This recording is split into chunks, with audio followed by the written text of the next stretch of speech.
Welcome back to Carol's Recipe Adventures. Today I'm making a cozy favorite, my hearty chicken tortellini soup, made in the Instapot. Perfect for those cooler nights or when you just need a warm hug in a bowl. It has everyday ingredients and everything cooks in one pot. It even tastes better the next day, and yes, it's freezer friendly too. Before we start cooking, a little prep goes a long way. Dice the onion, slice the carrots, and slice the celery. Nothing fancy, just bite-sized and easy to eat with a spoon.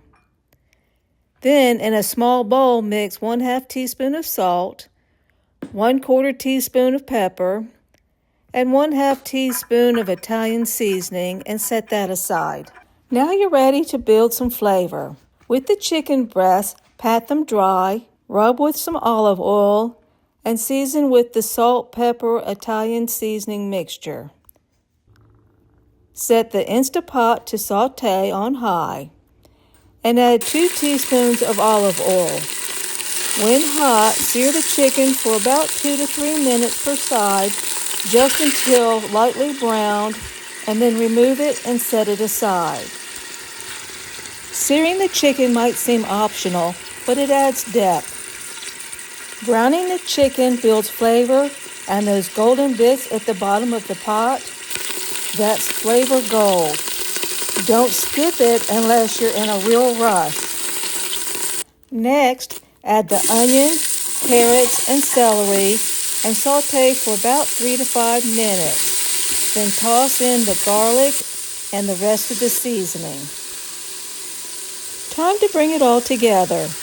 Add the chicken, pour in the broth, and lock the lid. Pressure cook on high for just 10 minutes. When it is finished, let it release naturally for 5 minutes before finishing with a quick release. Remove the chicken to a cutting board and shred the chicken with 2 forks.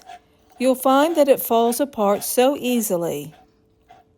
Set your pot to sauté again on low this time. You're going to return the shredded chicken to the pot and stir in the tortellini. It only takes about 3 to 5 minutes to cook. Dinner is ready, hearty and simple. Give this recipe a try. Until next time, happy cooking. Explore more delicious recipes at Carol's Recipe Adventures.